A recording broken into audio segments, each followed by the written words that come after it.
Sekolah menengah atas dan setingkatnya adalah bagian dari sistem pendidikan kita yang bisa dikatakan kurang mendapat perhatian jika dibandingkan dengan sistem pendidikan tinggi, sistem pendidikan dasar maupun sistem pendidikan menengah pertama. Dan kita perlu melihat kembali posisi SMA dan setingkatnya, karena SMA bisa menjadi pusat untuk mendorong keberlanjutan pembangunan pembelajaran di sekolah dasar dan menengah pertama, serta menciptakan kesuksesan masa transisi bagi generasi muda untuk pendidikan tinggi, dunia kerja, dan masyarakat.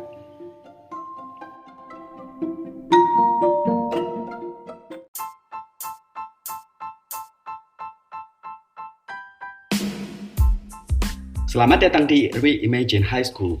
Saya Anwari dan ini papan tulis.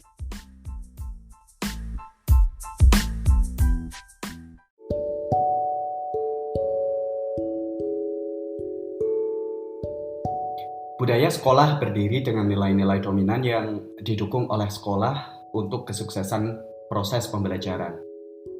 Pengembangan budaya sekolah seyogyanya juga melihat dan fokus pada misi, komunikasi, inovasi, dan keberanian dalam pengambilan resiko serta komitmen yang kuat.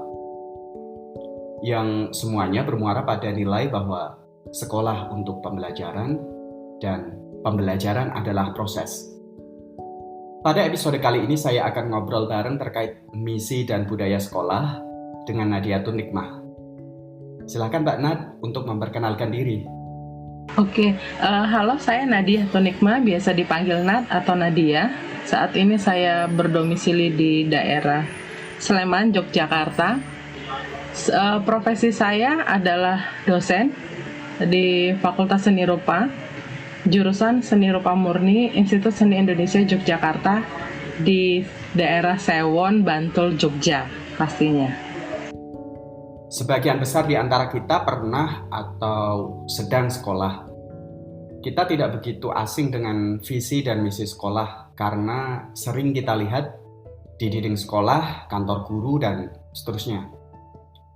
Apa perspektif awal ketika mendengar misi dan budaya sekolah? Kalau dibicarakan misi sekolah saat ini, kalau saya melihatnya secara umum, yang pertama adalah lulus gitu loh. Anak-anak itu lulus dengan nilai baik. Itu misinya. Mungkin kalau di breakdown sebenarnya nanti kita ada poin-poin nanti, misalnya menjadi manusia yang seperti apa. Ada poin-poin dari misinya. Tapi ya saat ini saya pikir saya selalu melihat kalau misalnya ketemu lulusan SMA itu ya lulus itu adalah yang pertama. Sisanya melewati proses bagaimana lulusnya itu ya masing-masing berbeda ya sekolah. Sekolah akan mempunyai breakdown misinya yang berbeda. Garis-garis secara umum garis besarnya adalah lulus, tapi ya bagaimana lulusnya nah itu yang sebenarnya saya juga bingung kadang-kadang. Selain misi dari lulus, adakah misi lain? Gitu. Oke, berarti melihat kerangka yang bisa dilihat dari misi dan budaya sekolah yang ada sekarang, kebanyakan yang penting lulus dalam tanda kutip masih kental dan terasa. Masih sekali ya, masih. Karena saya akan melihatnya dari pengalaman saya sebagai dosen. Jadi satu yang selalu saya akan ngomongin berulang kali sama mereka adalah salah tidak apa-apa dalam mengerjakan tugas, dalam apapun sebenarnya. Salah tuh nggak apa-apa asal diperbaiki, karena beberapa banyak dari mahasiswa itu yang mereka takut salah sampai akhirnya nggak mau ngapa-ngapain. Tugasnya nggak dikerjakan karena kalau ngomongin seni ya kan ada tugas-tugas praktek nih, tugas praktek yang memang harus dikerjakan mingguan. Jadi mereka takut salah. Contohnya gini, saya sudah bikin Bu, tapi salah, jadi nggak saya bawa. Itu selalu ada tiap semester kalimat itu. Nah, saya akan menjawab, sudah bikin itu sudah benar. Salah itu kan menurutmu kenapa nggak dibawa biar kita bisa lihat salahnya di mana, lalu kita bicarakan. Nah, ya salah satunya ya ini. Jadi mereka takut sekali salah. Padahal sebenarnya kalau menurut saya namanya dalam proses belajar pasti ada poin, ada titik-titik di mana mereka menemui kesalahan. Jadi sebenarnya nggak masalah asal diperbaiki. Saya coba tangkap budaya sekolah yang ada masih menekankan hasil tes dalam tanda kutip. Tadi lulus saja. Meskipun di visi sekolah kalimat tujuannya di atas hasil tes sebenarnya. Dan seyogyanya pembelajaran adalah di prosesnya, bukan hasil tesnya. Itu satu. Yang kedua, mahasiswa baru kebanyakan masih takut salah dalam mencoba ketika ada tugas. Padahal salah dalam percobaan itu bagian dari belajar. Melihat dua poin ini, adakah yang perlu ditengok lagi dengan penerjemahan visi dan budaya sekolah dalam hal ini SMA ke dalam pembelajaran yang mampu menghargai proses? Ya, ya karena itu tadi ya. Karena mereka selalu berpikir lulus dengan nilai baik gitu ya. Kalau nilainya nggak baik, nanti saya juga nggak tahu kenapa. Kalau dulu saat saya sekolah SMA, berarti udah 20 tahun lalu ya, tidak naik kelas tidak apa-apa, karena memang akhirnya kamu tidak naik kelas karena kamu belum mampu untuk naik kelas. Kamu menyiapkan diri dulu. Ada mindset yang jadi berubah bahwa sekolah itu adalah wadah untuk berproses kan. Nah, itu berubah wadahnya, tujuan wadahnya berubah. Walaupun sebenarnya kalau kita mau melihat kurikulum dan benar-benar melihat kurikulum, kalimat harus lulus dengan baik, tidak boleh tidak naik kelas. Kalau tidak naik kelas, nanti pindah sekolah saja itu tidak akan pernah ada dalam kurikulum gitu kan. Lalu ada capaian-capaian yang juga tidak seperti itu. Tapi entah kenapa dibawanya sekarang menjadi seperti itu. Ya harus lulus 100%. Kalau nggak sekolahnya nanti kayak jelek namanya. Tapi mereka tidak berpikir apakah ini layak lulus. Karena kalau dipaksakan lulus,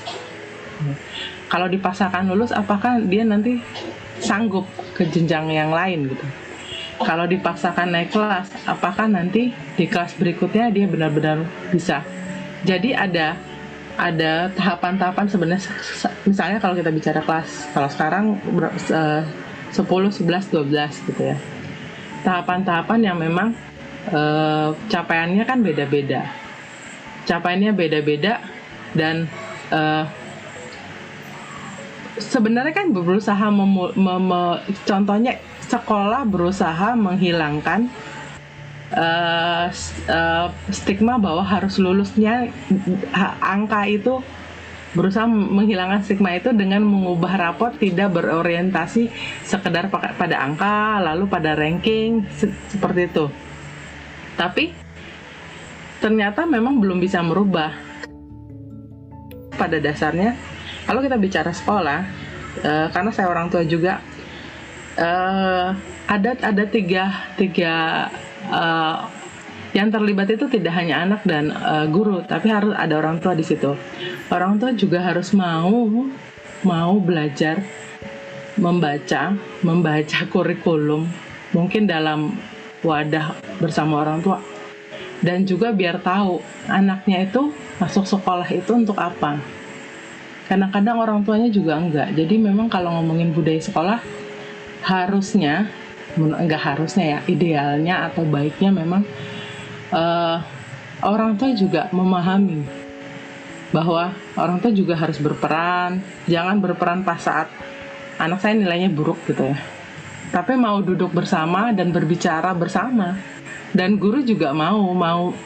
Tapi ya karena juga saya juga orang tua dan saya juga ngajar, saya memahami bahwa susah juga karena ini kalau ngomongin budaya sekolah sebenarnya juga si orang tua ini juga menyumbang maunya sekolah yang seperti ini gitu. Jadi keterlibatannya sebenarnya orang tua juga harus dilibatkan. Anak-anak juga harus paham bahwa dia sesuai umurnya ya. Mereka tuh harusnya nggak harus, mereka sebaiknya kalau sekolah capaiannya apa. Banyak yang kalau kita mau jujur ya, masa belajar di rumah ini kita juga jadi berpikir ulang kembali sebenarnya sekolah itu apa. Kalau di rumah saja seperti ini, apakah sekolah adalah materi dan tugas?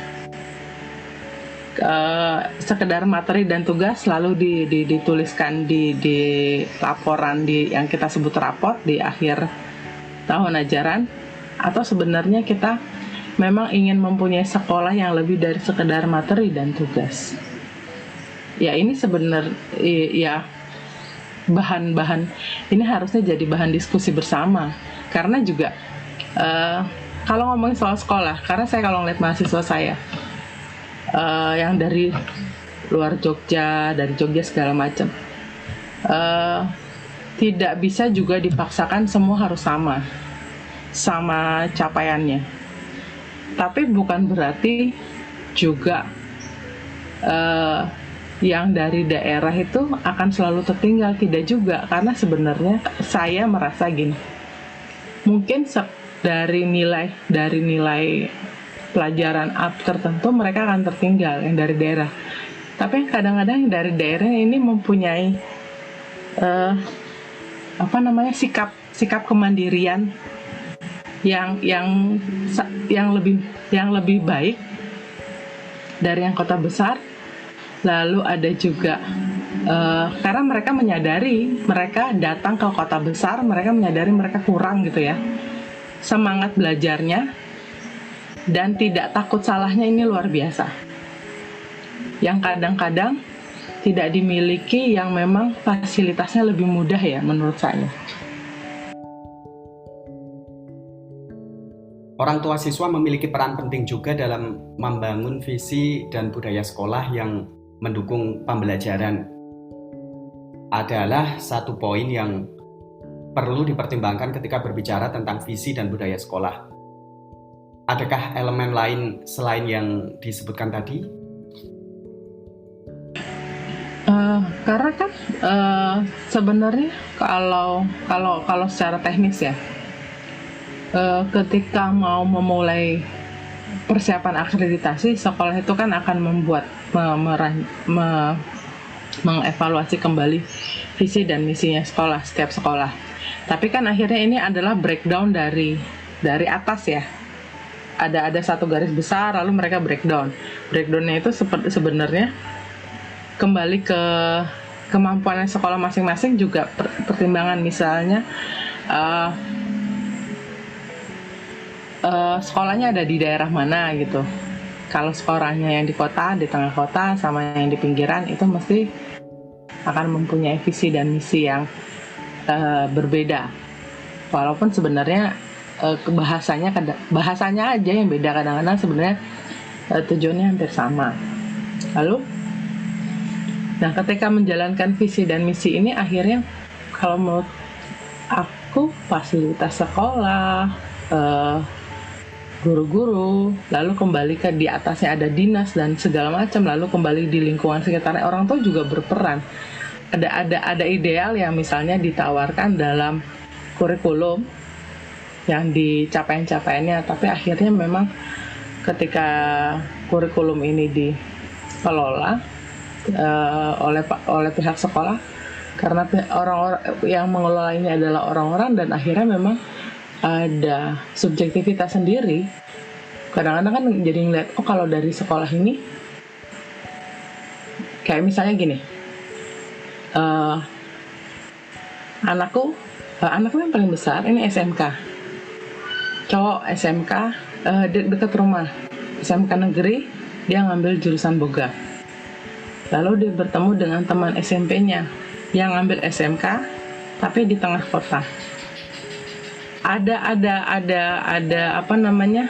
Karena fasilitas tempat praktek di sekolahnya berbeda dengan temennya, fokus sekolahnya berbeda dengan yang fokus yang lain. Kalau SMK bisa seperti itu ya, tergantung labnya.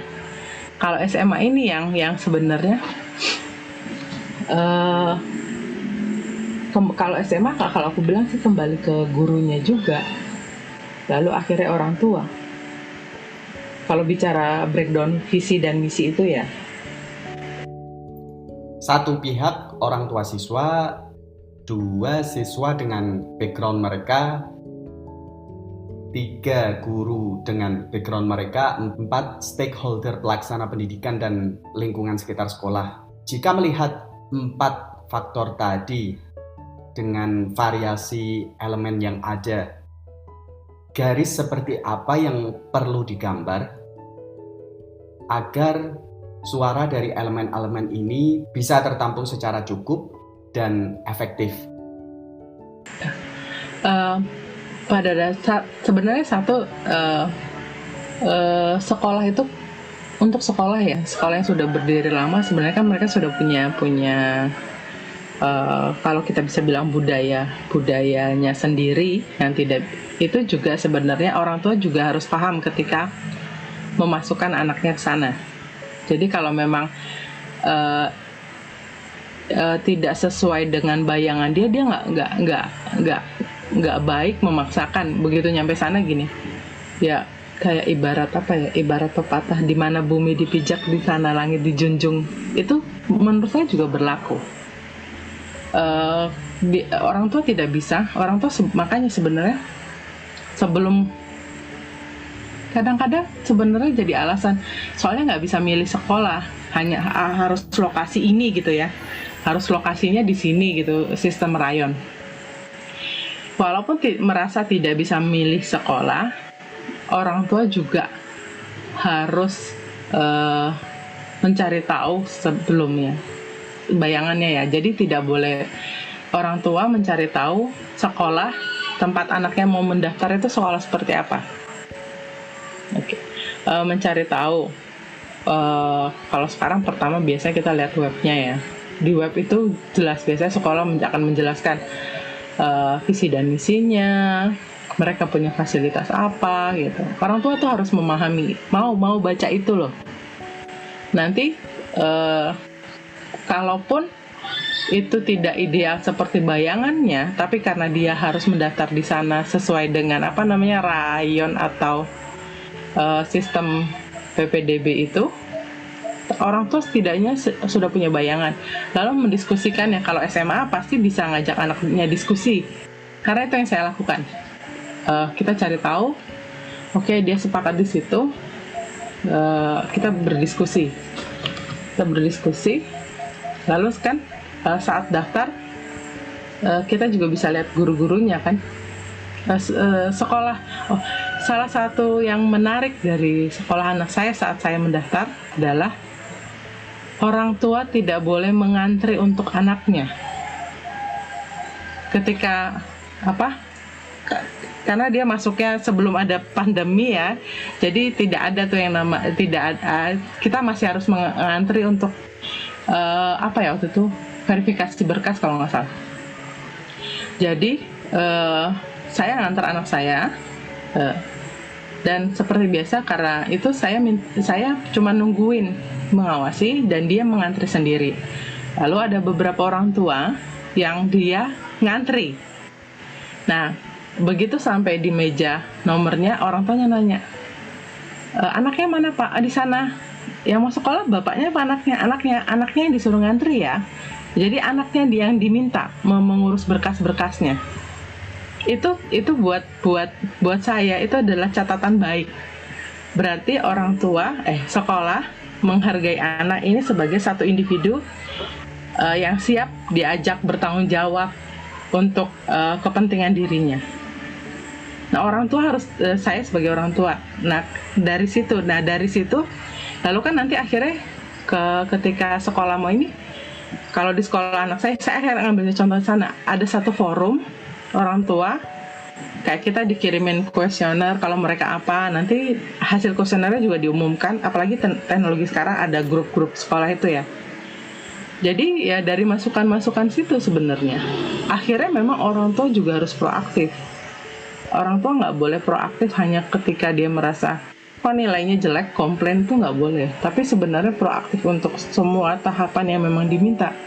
Karena kalau menurut saya SOP-nya sekolah itu adalah memang mereka juga mengajak orang tua gitu loh.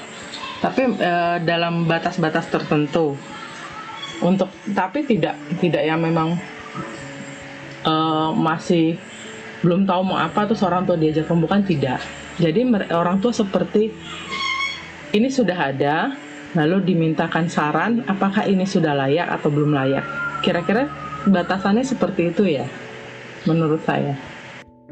Kita coba balik lagi dengan mahasiswa tingkat awal yang masih kebanyakan takut mencoba tadi. Isu ini mungkin bisa kita tarik juga dengan proses pembelajaran di SMA, jenjang sebelum mereka masuk pendidikan tinggi. Yang bisa kita temukan terkadang banyak tulisan maupun pendapat mengajukan pertanyaan tentang efektifkah pendidikan di SMA untuk siswa agar benar-benar berani belajar dengan proses. Ya karena akhirnya penyematan kata efektif juga kadang-kadang nggak pas ya. Iya benar. Mungkin harus diambil kita harus sepakat sebenarnya satu hal, pendidikan itu proses. Bahkan orang tua juga harus sepakat proses yang ya kalau mau berproses kan sebenarnya harus ada tujuan. Proses ini untuk tujuan apa gitu ya. Kalau nggak ada tujuan ya susah juga mau menjelaskan mau prosesnya bagaimana. Nah, yang akhirnya kalau ngomongin efektif itu hari ini juga berbicara kalau saya bilang kalau efektif itu adalah kalau hari ini di semua orang terlihat produktif tapi nggak efektif itu ya dengan teknologi komunikasi digital. Efektifnya itu tidak berdasarkan kalau ngomongin efektif ya sekarang yang nggak efektif saya bilang materinya banyak gitu. Apakah tugas-tugas pemberian tugas itu efektif nggak juga kalau untuk ada perimbangan kayak misalnya gini, kalau semuanya memberi tugas, apakah memang itu efektif? Jadi anak sampai rumah, kalau misalnya di sekolahnya tatap muka sampai rumah masih megang, dan orang tua juga harus paham ya, namanya efektif dalam pendidikan itu berkaitan dengan proses.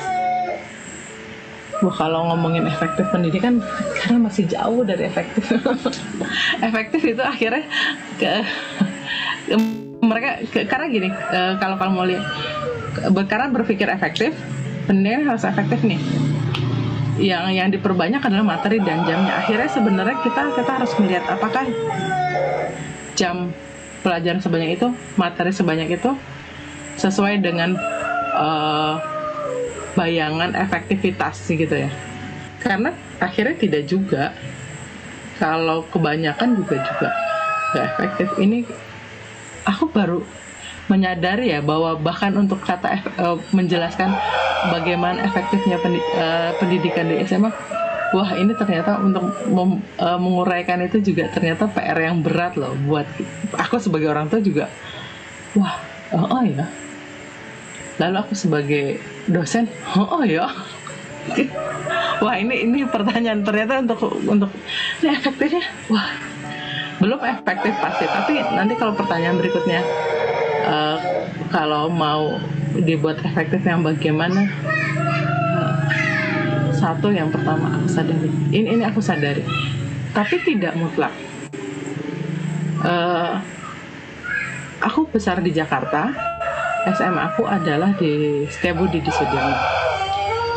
Rumahku di Bekasi. Jadi kalau kayak orang kantoran ya, aku berangkat jam 5:30, masuk jam 7. Tapi saat itu rasanya itu tidak masalah.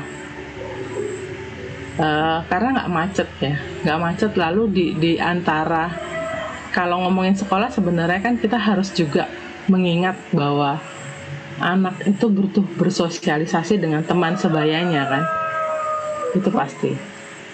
Di antara rentang waktu perjalanan dari Bekasi, karena teman saya juga banyak yang di Bekasi, saya di bus itu bersosialisasi dengan teman, dari teman sekelas, seangkatan, sampai kelas atau adik kelas.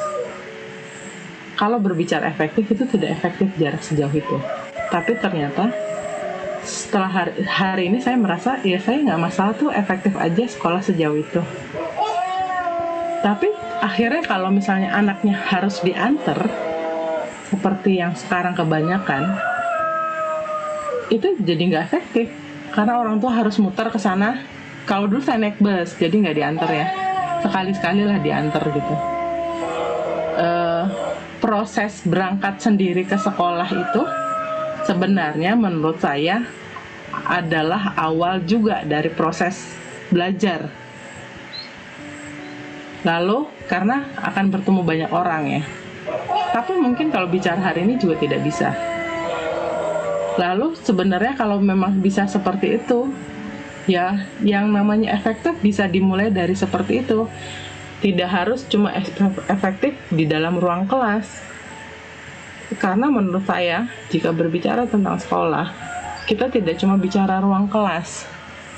Tidak cuma bicara. Ini saya selalu ngomong di awal semester sama mahasiswa saya. Kelas ini adalah kelas ini tidak hanya kamu, tapi kamu dengan saya, kamu dengan kamu dengan teman-temanmu, kamu dengan tugas-tugasmu. Jadi kelas ini adalah ruang interaksi kita bersama.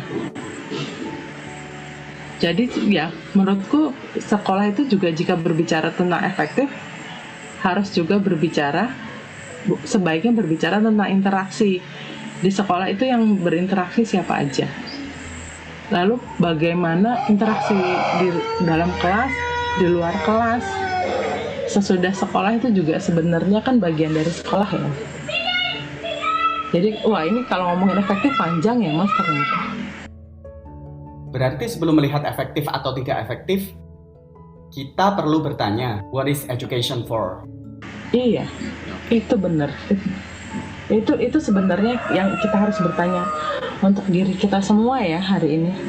Iya benar. Terutama di masa pandemi ini loh, saya karena saya ingat saya hari ini sebelum berangkat ke kampus kemarin, saya jadi guru bahasa Inggris dan guru untuk anak saya yang SD, guru bahasa Inggris untuk anak saya yang SMA, dan hari ini saya jadi dosen. Gue bilang, jadi kalau ngomongin ya education for ya di tengah tumpang tindihnya, kalau di rumah ya akhirnya kalau ngomongin pendidikan hari ini dengan situasi harus di rumah masih berapa bulan lagi ini kan akhirnya tumpang tindih.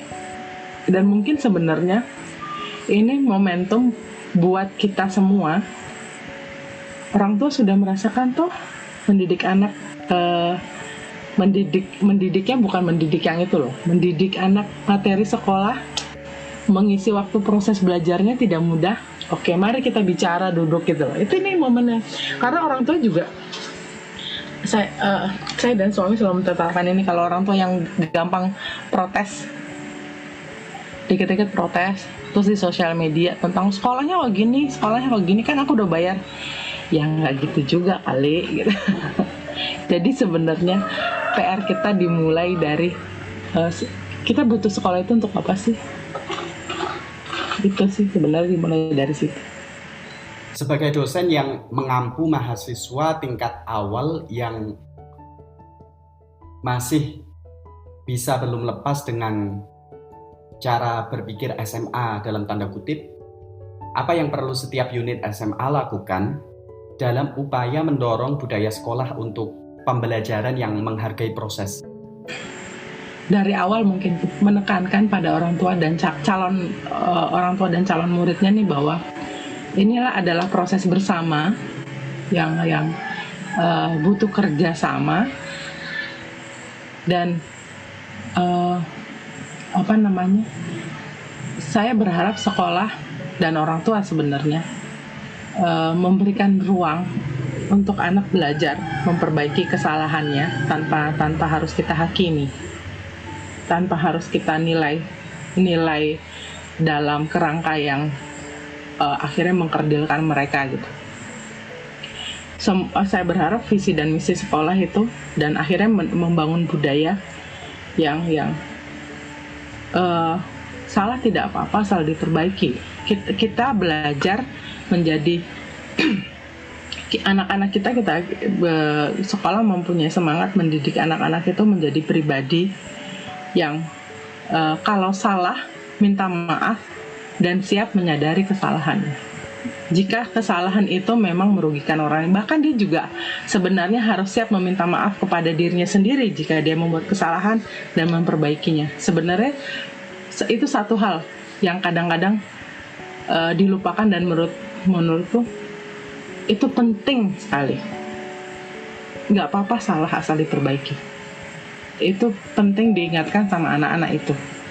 Bahkan orang tua juga nggak apa-apa salah asal diperbaiki. Itu sebenarnya dimulai dari situ, aku pikir. Proses itu dimulai dari situ.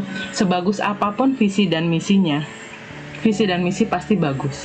Tapi kan sebenarnya kita harus mulai dari satu titik yang bisa digapai oleh semuanya. Itu yang paling penting. Terima kasih atas sharing ilmu, pendapat, dan waktunya. Ya, ini terima kasih banyak loh aku udah diajak. Karena aku jadi berpikir ulang nih, banyak yang harus dipikirkan ulang nih.